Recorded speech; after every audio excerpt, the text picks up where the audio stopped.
Hoy compartamos la palabra de Dios con el tema el culto y el perdón de pecados. Entendamos lo importante que es el culto en nuestra vida de la fe. En cuanto a ir al cielo, veamos qué sería de nosotros si no existiera el culto. Siempre rendimos culto libremente y en paz. Sin embargo, ahora que se han implementado leyes del gobierno, debido a la situación urgente en la que nos encontramos actualmente, los cultos se han restringido. Y sentimos en carne propia la diferencia entre el culto que siempre hemos guardado en paz y el que rendimos ahora, en un tiempo de emergencia. Hoy, tomémonos un tiempo para aprender a través de la Biblia que Dios da el perdón de pecados mediante los cultos. Según la Biblia, el culto comenzó a formarse entre Dios y la humanidad, después de que Adán y Eva pecaran. Las características más básicas del culto son el arrepentimiento y el perdón de pecados. Los que no se arrepienten no pueden rendir culto, y los que no rinden culto no tienen forma de recibir de Dios el perdón de pecados. ¿No es así como aparecen en la Biblia el sacrificio de Caín y el sacrificio de Abel?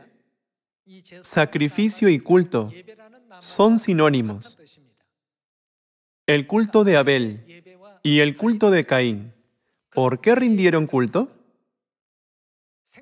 Ya que podemos ir hacia el árbol de la vida solo si nuestros pecados son perdonados, Dios enseñó a Caín y Abel la forma de recibir el perdón de pecados a través del culto.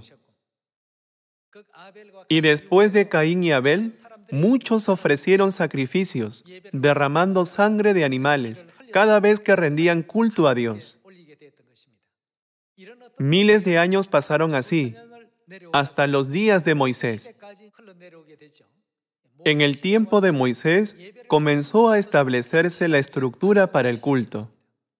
Muchos formatos se omitieron hasta entonces, pero en el tiempo de Moisés, Dios estableció la ceremonia del culto en el monte Sinaí, diciendo: de ahora en adelante, rindan culto de acuerdo con estas reglas.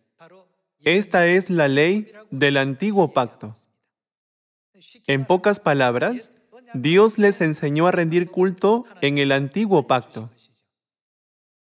El antiguo pacto sirvió como figura y sombra para reflejar el nuevo pacto. En los tiempos del Antiguo Testamento, todos los cultos se llevaban a cabo derramando sangre de animales. Sin embargo, en los tiempos del Nuevo Testamento, Jesucristo se convirtió en la ofrenda del Cordero de la Pascua y la ofrenda de expiación. La ley del culto del nuevo pacto surgió con este contenido. Existió el culto en el Antiguo Testamento y también existe el culto en el Nuevo Testamento. El perdón de pecados nunca se puede dar sin el culto. Sin el culto, no hay puente que pueda llenar el vacío entre Dios y la humanidad. Así de precioso es el culto en nuestra vida de la fe. Algunos toman el culto a la ligera y piensan fácilmente: solo necesito rendir culto a su hora. No necesito hacer mucho esfuerzo para ello. Sin embargo, el nuevo pacto tiene sus leyes y reglas, y el antiguo pacto también tiene sus reglas y leyes. ¿No es así? La forma de rendir culto en el antiguo pacto está escrita en el Antiguo Testamento, y la forma de rendir culto en el nuevo pacto está escrita en el Nuevo Testamento. Si consideramos esto, nuestra vida de la fe nunca puede existir sin el culto. Necesitamos los cultos. El huerto del Edén fue elegido como figura para mostrar cómo la humanidad pecó contra Dios en el cielo. Y a través de lo que sucedió en Edén, Dios nos mostró cómo pecamos y fuimos expulsados a esta tierra. Entonces, para restaurar el paraíso perdido, Dios quiere ver lo que hay en nuestro corazón a través del culto. Dios dijo que probó a los israelitas en el desierto, donde caminaron durante 40 años, para ver qué había en sus corazones y cómo era su fe. ¿No es verdad? Dios desea ver nuestra actitud hacia Él a través del culto del día de reposo, los tiempos diarios de oración de la mañana y la tarde, y los distintos cultos de las fiestas anuales. Al hacerlo, cuando finalmente sea hora de que Dios juzgue a la humanidad, cuya vida termina en esta tierra, Dios ordenará a las almas que se han arrepentido que se aparten de las que no lo hicieron. Por esta razón, Dios nos permitió el culto, que es fundamentalmente importante. Nuestra vida de la fe no puede existir sin los cultos. Veamos la palabra de Dios en Génesis capítulo 4, versículo 1. Conoció Adán a su mujer Eva, la cual concibió y dio a luz a Caín, y dijo: por voluntad de Jehová he adquirido varón. Después dio a luz a su hermano Abel, y Abel fue pastor de ovejas y Caín fue labrador de la tierra. Y aconteció andando el tiempo que Caín trajo del fruto de la tierra una ofrenda a Jehová. Y Abel trajo también de los primogénitos de sus ovejas, de lo más gordo de ellas. Y miró Jehová con agrado a Abel y a su ofrenda, pero no miró con agrado a Caín y a la ofrenda suya. Y se ensañó Caín en gran manera, y decayó su semblante. El sacrificio de Caín y el sacrificio de Abel. Esta es la escena del primer culto de la humanidad en la Biblia. ¿Por qué Caín y Abel ofrecieron esta clase de culto? El sacrificio, es decir, el culto, tiene el significado de expiación. ¿Cómo podemos ser perdonados de los pecados que cometimos en el pasado? El significado del arrepentimiento por todos nuestros pecados cometidos en el pasado se encuentra dentro del culto. Por lo tanto, no rendir el culto significa que no hay perdón de pecados y se entiende como no arrepentirse. Por esa razón, el culto es la parte más esencial e indispensable de nuestra vida de la fe, que nunca debe omitirse. En cuanto a rendir culto a Dios, debemos ofrecer el culto correctamente según las reglas de Dios. Por esa razón, somos precisos cuando se trata de averiguar si el día de reposo es sábado o domingo, y si nuestro día de reposo se observa de acuerdo con la regla de Dios. ¿No es cierto? Es lo mismo con la Pascua. Si tomamos el sacrificio de Caín y Abel y lo comparamos con los tipos de culto, podemos decir que el culto que se ofrece incorrectamente es como el de Caín, y el culto que se ofrece correctamente es como el de Abel. ¿No es así? Por lo tanto, si vemos Génesis capítulo 4, podemos entender que Dios mostró, a través de los sacrificios de Caín y Abel, cómo restaurar el huerto del Edén, donde originalmente estaban Adán y Eva. Por miles de años, todos los sistemas del Antiguo Testamento estuvieron sin codificar, pero luego fueron regulados en el tiempo de Moisés, y Dios nos mostró cuáles eran las características del culto. Vayamos a Levítico capítulo 4. En el capítulo 4, versículo 1 está escrito: Habló Jehová a Moisés diciendo: Habla a los hijos de Israel y diles: Cuando alguna persona pecare por yerro en alguno de los mandamientos de Jehová sobre cosas que no se han de hacer e hiciere alguna de ellas, si el sacerdote ungido pecare según el pecado del pueblo, ofrecerá Jehová por su pecado que habrá cometido un becerro sin defecto. ¿Cómo qué tipo de ofrenda? Para expiación. La acción que tomamos para recibir la expiación por todos los pecados que hemos cometido es el culto. En el Antiguo Testamento se llamaba sacrificio y en el Nuevo Testamento se llama culto. Significan lo mismo. Si no hay culto, no habrá ventana a través de la cual podamos ser perdonados de nuestros pecados. Por esa razón, Dios permitió que se transmitiera el sacrificio de Abel, y en los tiempos de Moisés comenzó a organizar el orden y las reglas fundamentales de sacrificio una por una. Esto se convierte en la ley del Antiguo Pacto. En todos los sacrificios del Antiguo Testamento, el arrepentimiento de un pecador está contenido en ella, así como la expiación de Dios. El sacrificio o culto es la ceremonia para que los pecadores expresen su arrepentimiento a Dios y para que Él vea el arrepentimiento de los pecadores y perdone sus pecados. Pasemos al versículo 13. Si toda la congregación de Israel hubiera errado, y el hierro estuviera oculto a los ojos del pueblo, y hubieran hecho algo contra alguno de los mandamientos de Jehová en cosas que no se han de hacer, y fueren culpables, luego que llegue a ser conocido el pecado que cometieren, la congregación ofrecerá un becerro por expiación, y lo traerán delante del tabernáculo de reunión. Y los ancianos de la congregación pondrán sus manos sobre la cabeza del becerro delante de Jehová, y en presencia de Jehová degollarán aquel becerro. Y el sacerdote ungido meterá de la sangre del becerro en el tabernáculo de reunión, y mojará el sacerdote su dedo en la misma sangre y rociará 7 veces delante de Jehová hacia el velo. Esta es la forma en que traían sus ofrendas a Dios, y las usaban para el sacrificio. Utilizaban becerros, a veces corderos, otras veces cabras, y a veces palomas. En la razón nuclear de la formación de todos estos sistemas se encuentra el pecado. Cuando el pueblo comprendía sus pecados, ofrecían sacrificios a Dios, diciendo, al reflexionar en nuestra vida, podemos ver que está manchada de pecados. Por favor, perdónenos. En la época del Nuevo Pacto, todo cambió a ofrecer el culto a Dios. Los sacrificios incluyen el arrepentimiento de un pecador y también la expiación de Dios.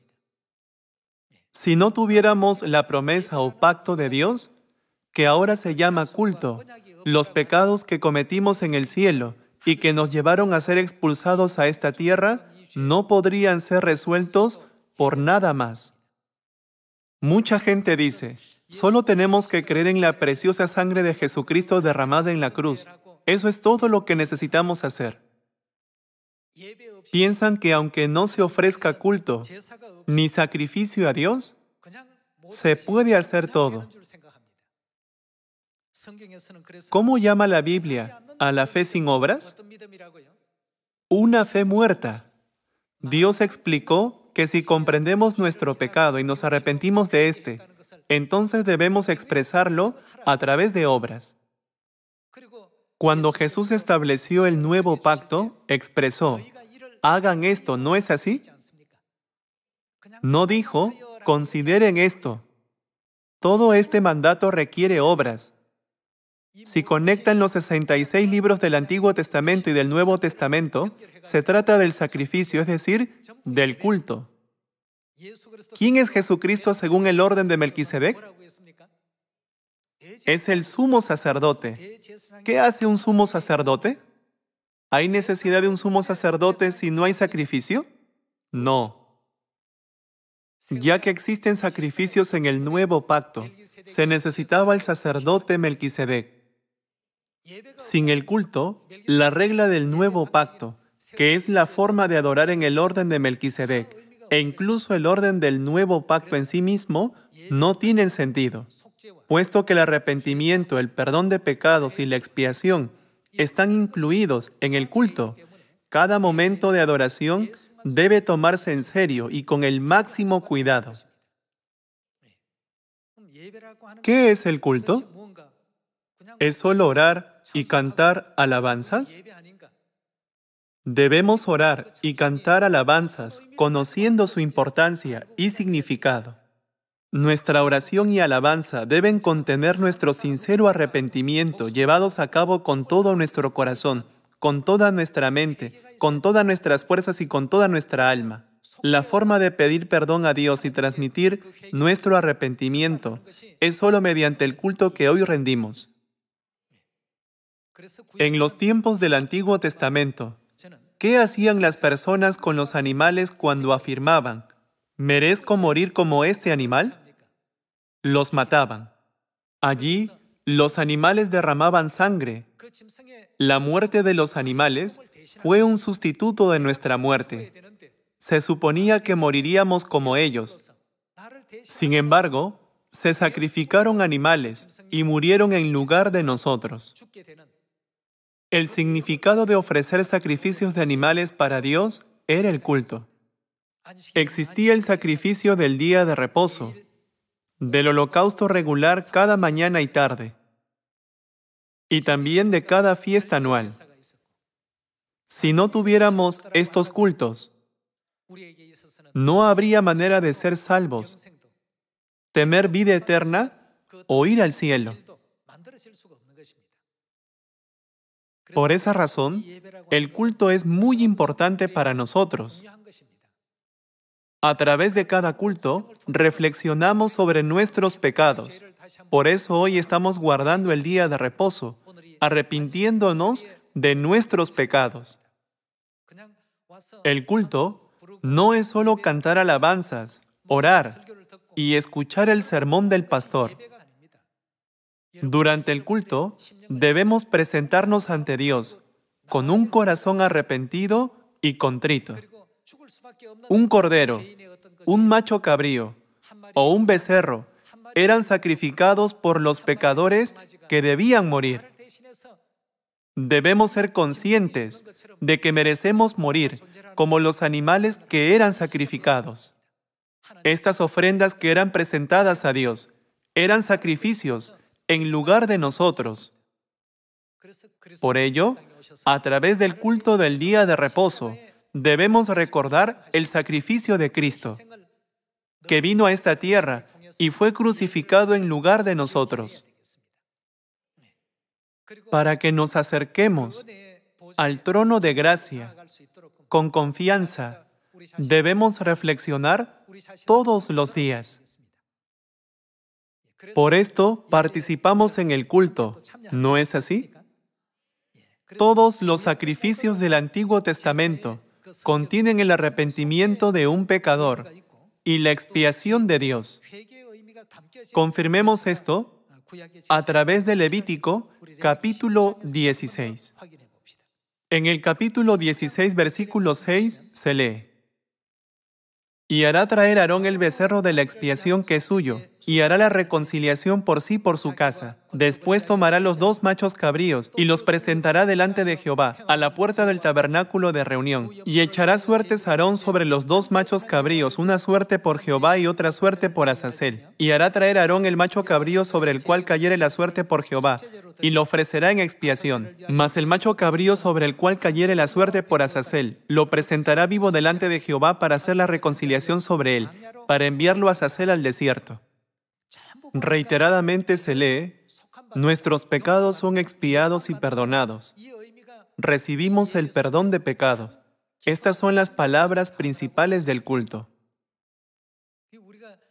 Si solamente adoramos a Dios con la presencia de nuestros cuerpos y no con nuestras almas, necesitamos estar alertas a ello. En los tiempos del Antiguo Testamento, los animales limpiaban nuestros pecados, pero ahora, ¿quién quita nuestros pecados en la época del Nuevo Testamento? El Padre Celestial y la Madre Celestial, que son comparados con el rescate, están quitando todos nuestros pecados. Ellos llevan las cargas de nuestros pecados. Cometimos pecados en el cielo y también pecados malvados en la tierra. Ahora que estamos en Cristo, no debemos involucrarnos en esos pecados nunca más. Con esta determinación, debemos guardar el día de reposo. Arrepintiéndonos de nuestros pecados pasados y dando gloria y gracias al Padre y a la Madre Celestiales que han perdonado nuestros pecados, debemos acercarnos a Dios paso a paso cada día y cada semana, hasta que lleguemos al reino de los cielos, ¿No es así? En Levítico capítulo 16, Dios explica el significado de la expiación a través de Azazel y el macho cabrío para la ofrenda de expiación. Vayamos al versículo 20. Cuando hubiere acabado de expiar el santuario y el tabernáculo de reunión y el altar, hará traer el macho cabrío vivo, y pondrá Aarón sus 2 manos sobre la cabeza del macho cabrío vivo, y confesará sobre él todas las ¿qué? Todas las iniquidades, en otras palabras, los pecados de los hijos de Israel, todas sus rebeliones y todos sus pecados, poniéndolos así sobre la cabeza del macho cabrío, y lo enviará al desierto por mano de un hombre destinado para esto. Y aquel macho cabrío llevará sobre sí todas las iniquidades de ellos a tierra inhabitada, y dejará ir el macho cabrío por el desierto. Todo esto muestra que la palabra central concerniente al culto en el Antiguo Testamento es expiación. Qué graves deben de haber sido nuestros pecados en el cielo para que se sacrificaran innumerables corderos y machos cabríos sin cesar por un largo periodo de 1500 años desde la época de Moisés hasta que Jesús viniera a la tierra. Cada vez que se sacrifica un animal, no solo el animal es sacrificado. En realidad, somos nosotros los que han de ser sacrificados. Esos animales están allí en lugar de nosotros, por nuestros pecados. Esta es la esencia del culto en el Antiguo y el Nuevo Testamentos. Los pecadores deben mirar la muerte de los animales con un corazón arrepentido y con la determinación: nunca más cometeré esta clase de pecado. Si no fuera por el tiempo del culto, no habría manera de arrepentirnos y tampoco la oportunidad de ser perdonados. Leamos Hebreos capítulo 7. En el capítulo 7, versículo 11 se lee: Si pues la perfección fuera por el sacerdocio levítico, porque bajo él recibió el pueblo la ley, ¿qué necesidad habría aún de que se levantase otro sacerdote según el orden de Melquisedec, y que no fuese llamado según el orden de Aarón? Porque cambiado el sacerdocio, necesario es que haya también cambio de ley. El sacerdocio cambió del orden de Aarón al orden de Melquisedec. Y el antiguo pacto cambió al nuevo pacto. Como se manifiesta aquí, la humanidad no podía alcanzar la perfección a través del sacerdocio levita, es decir, el sacerdocio en el tiempo de Moisés. Aquel culto no era perfecto, sino una figura. Sin embargo, el culto ofrecido según el orden de Melquisedec es perfecto. La parte más importante del culto, según el orden de Melquisedec, es el hecho de que Dios quita todos nuestros pecados. ¿No es así?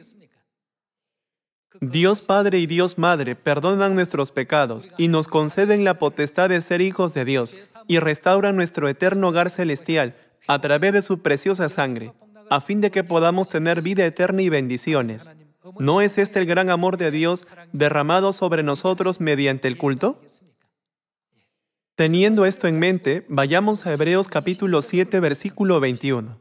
En el versículo 21 se lee: Porque los otros, ciertamente sin juramento, fueron hechos sacerdotes, pero este, con el juramento del que le dijo: Juró el Señor, y no se arrepentirá, tú eres, ¿qué dice? Tú eres sacerdote para siempre, según el orden de Melquisedec. Por tanto, Jesús es hecho fiador de un mejor pacto. Y los otros sacerdotes llegaron a ser muchos, debido a que por la muerte no podían continuar. Mas este, por cuanto permanece para siempre, tiene ¿qué clase de sacerdocio?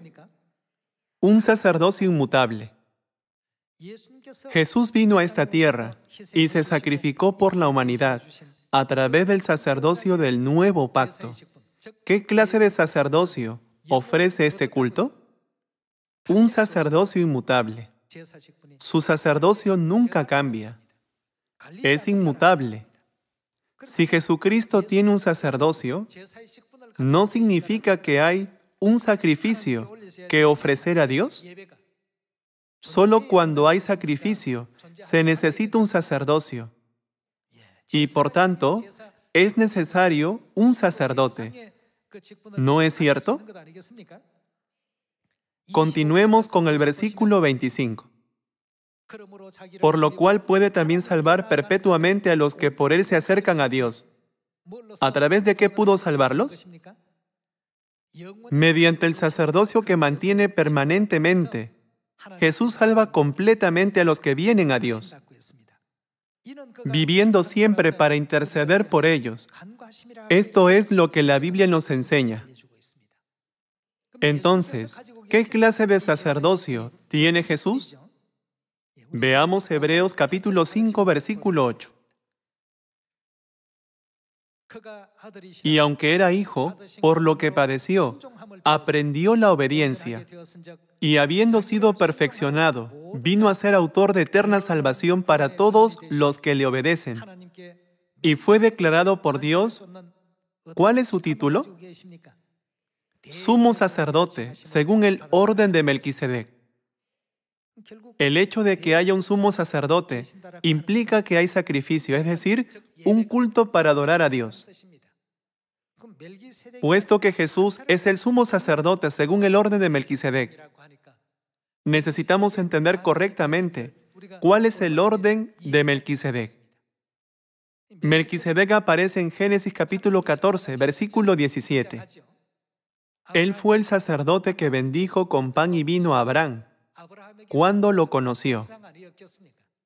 Si Jesús es el sumo sacerdote, según el orden de Melquisedec, significa que Él sigue ese sacerdocio, su ceremonia y procedimientos, ¿no es verdad?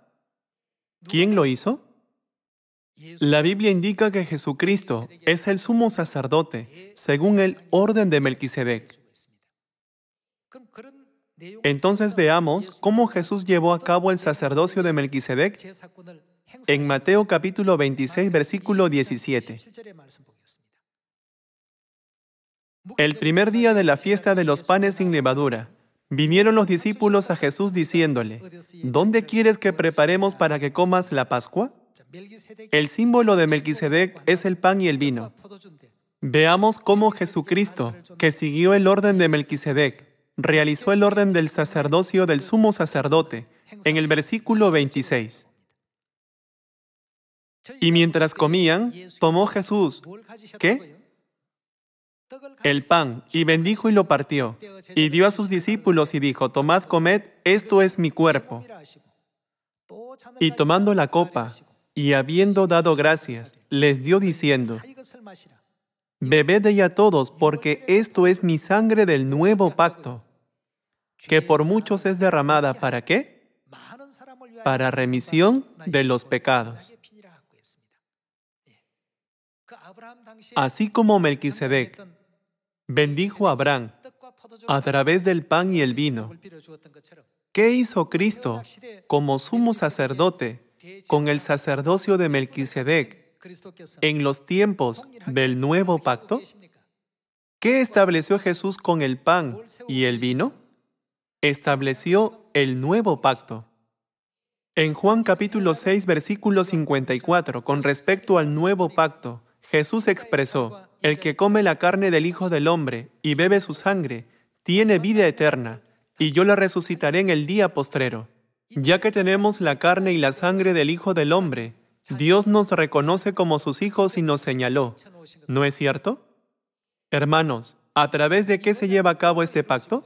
Se lleva a cabo a través del culto. La Pascua en la cual se proclamó el nuevo pacto fue un culto hecho para adorar. Y como Jesús dijo en Marcos 2, el Hijo del Hombre es Señor del día de reposo. El día de reposo también es un culto hecho para adorar. Y las ofrendas encendidas diarias también son un culto.